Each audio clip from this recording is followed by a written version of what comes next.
Birds do it, bees do it, salamanders do it, even roundworms do it.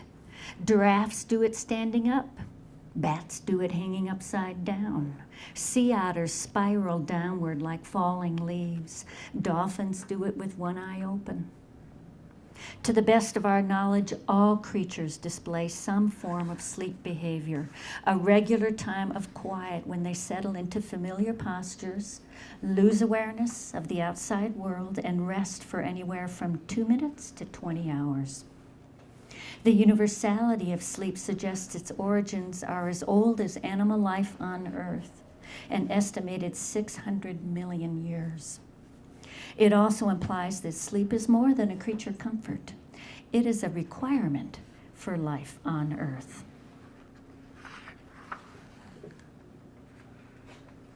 Sleep and waking states are like separate countries with a common border.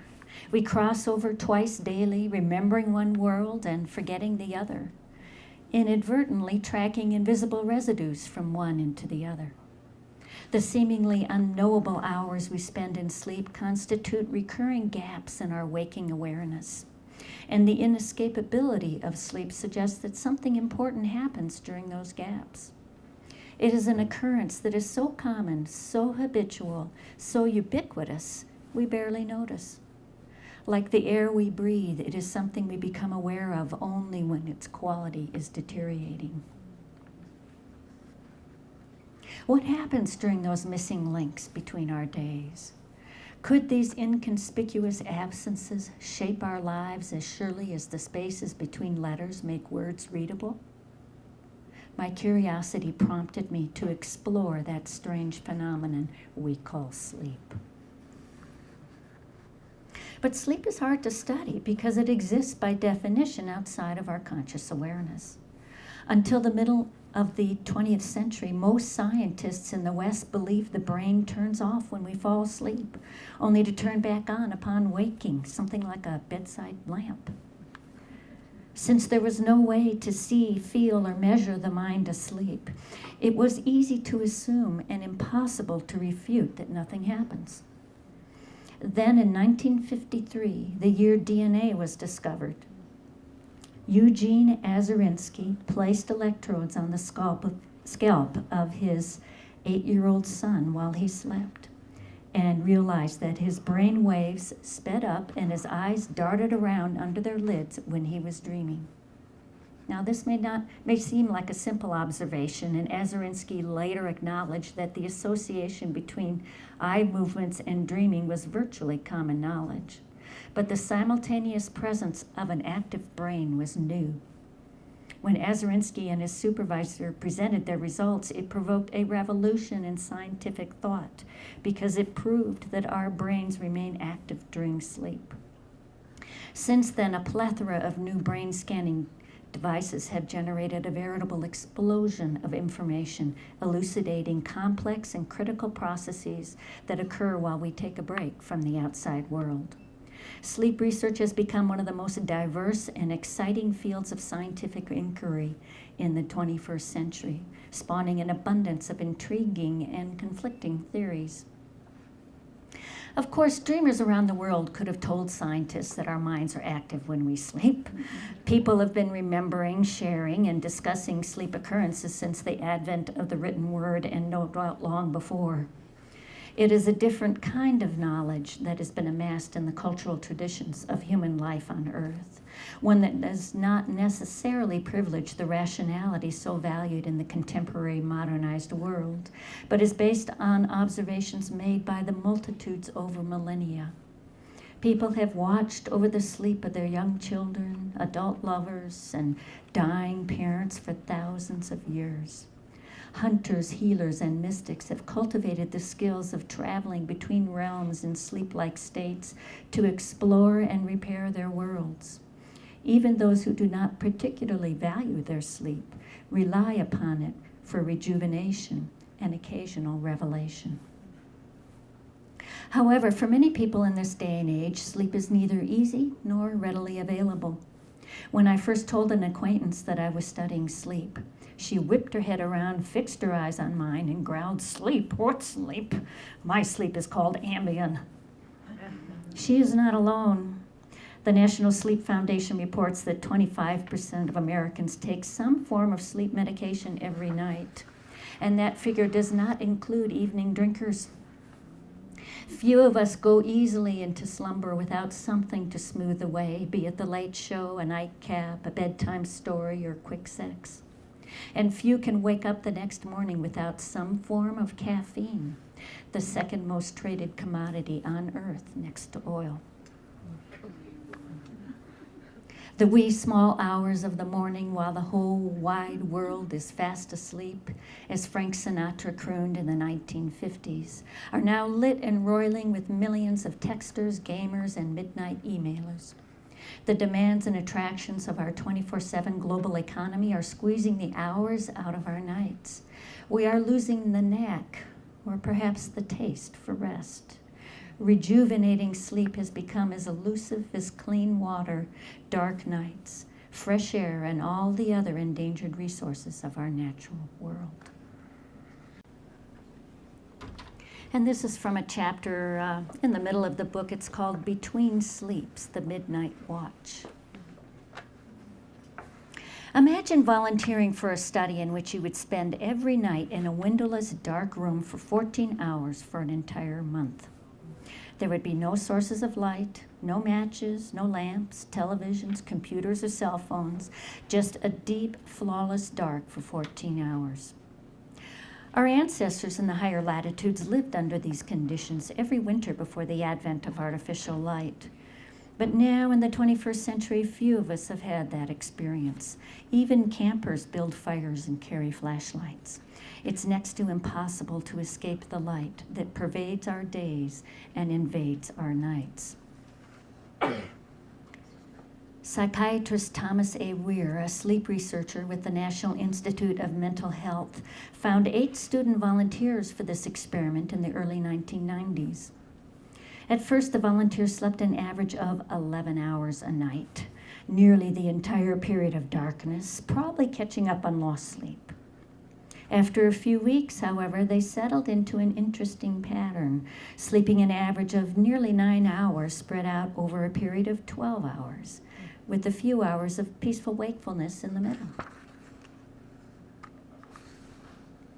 When I first read about Weir's experiment, I imagined that the volunteers could not wait for the month to be over, having had to lie around doing nothing for so long.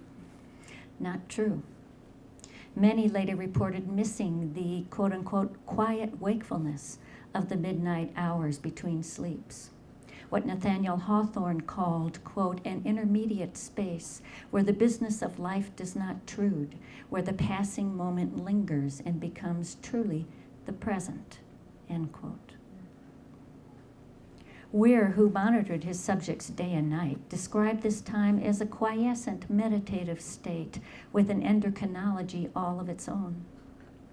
It was an inwardly focused space, unlike ordinary daytime wakefulness, one in which it was easy to wonder, muse, and ponder. It is tempting to speculate, Weir added, that in prehistoric times this arrangement provided a channel of communication between dreams and waking life that has gradually been closed off as humans have compressed and consolidated their sleep, end quote. He also noted that his volunteers had high levels of the pituitary hormones prolactin and melatonin throughout their long nights. Prolactin and melatonin promote a restful calm and satisfaction, enabling broody hens, nursing mothers, and nurturing fathers to sit quietly for long periods of time. It gives them that dreamy, dazed, contented look that I have often envied, as if all is right with the world and they are doing exactly what they should be doing. Prolactin also promotes neurogenesis, the process by which new nerve cells are generated. By day, the students reported feeling more awake than ever. Weir tested them using a standard daytime sleepiness scale and found out that not only did they feel more awake, they actually were more awake. When the study was over and the students returned to their regular schedules of one long sleep a day, their melatonin levels dropped off and prolactin levels did not sustain through the night. With these changes went, I suspect, the capacity for calm, dream-informed rest and contentment. Comparative literature suggests that this pattern of sleeping more than once every 24 hours is the rule rather than the exception throughout the animal kingdom and among pre-industrial peoples. In warmer climates, a midday siesta replaces the first sleep. In northern climates with long dark winters, both periods of sleep tend to occur at night, as they did in Weir's study. When researching sleep patterns in pre-modern Europe, historian Roger Eckerich found frequent references to the first sleep and the second sleep, with a watch between them. Yes, our pre-industrial ancestors were in the habit of sleeping twice a night. Slow wave sleep dominates the first half of the night. That's the deep sleep. And unless we are unduly agitated by the events of the previous day or worried about the one to come, midnight spells of wakefulness can be remarkably peaceful, as if colored by the quiet, deep sleep that preceded them. People prone to such awakenings often read for a while, ponder a dream, or simply listen to the wind outside. Thoreau used to place a pen and a blank piece of paper under his pillow every night, and if he woke, he would write in the dark. Writer Brian Aldiss described the lucidity of these hours. Quote, "It's at night, when perhaps we should be dreaming, that the mind is most clear, that we are most able to hold all our life in the palm of our skull." End quote. According to the Buddha Karita, a 2nd century poetic saga of Buddha's life, Buddha received his enlightenment during several night watches. Having destroyed disturbances of the mind and attained mental concentration, Buddha remembered his past lives as if living them again during the first watch. On the second watch, he saw the workings of karma and reincarnation, and finally achieved enlightenment on the 4th watch of the night. Though the tale may be apocryphal, it speaks to an ancient understanding of the revelatory power that occasionally arrives between sleeps. When artificial light entered our nights and industrialization commandeered our days, we achieved the capacity to remain active and productive regardless of the time of day or night. The borders of darkness no longer curtailed our lives, and we filled our hours with activity of one kind or another. By the 18th century, London's coffee houses and pleasure gardens were thronged with visitors all night, fueled by the influx of imported coffee and sugar. In the 21st century, the demands of the round-the-clock commerce and accessibility continually turn our attention to the outside world at the expense of our private inner lives. By foregoing our historical habit of midnight waking in order to consolidate and shorten our sleep time, we may have lost our taste for restful reflection, dream awareness, and the pleasures of nocturnal life. Now, when people wake for 1 or 2 hours at night, they are apt to call it insomnia and ask their doctors for sleeping medication. The National Sleep Foundation's 2008 Sleep in America poll reported that 35% of Americans wake up in the middle of the night 3 or more times a week. Variously called middle of the night insomnia, sleep maintenance insomnia, or simply middle insomnia, periods of wakefulness at night make up the most common type of insomnia, even if it is even appropriate to use that label. An alternative explanation, noted Weir, could be that a natural pattern of human sleep is breaking through into an artificial world in which it seems unfamiliar and unwelcome. Ever since I learned about Weir's study and Eckrich's historical confirmation, I have tried to approach my nocturnal waking hours with a different attitude. I tell myself that repose is still rest, and that it is a gift to get a few extra hours when I do not have to do anything or be responsible to anyone. I remind myself of the Taoist instruction that sleep must be honored and entered into with respect, not as a collapse of wakefulness or a giving in to exhaustion. Sometimes I call forth the image of our chickens ambling drowsily into the hen house at dusk, clucking softly as if passing the last few bits of gossip before bed. And I try to relax into that creaturely space of inattentive drifting between the shores of waking and sleeping worlds. Sometimes I throw out a topic to ponder, like flinging a stone into water and watch what unfolds. I might consider a dream image or start a letter in my mind or remember what it was like to sit in the shallow waters of the Caribbean and then inevitably lose track of what I was doing. The next thing I know, I'm waking up to another day.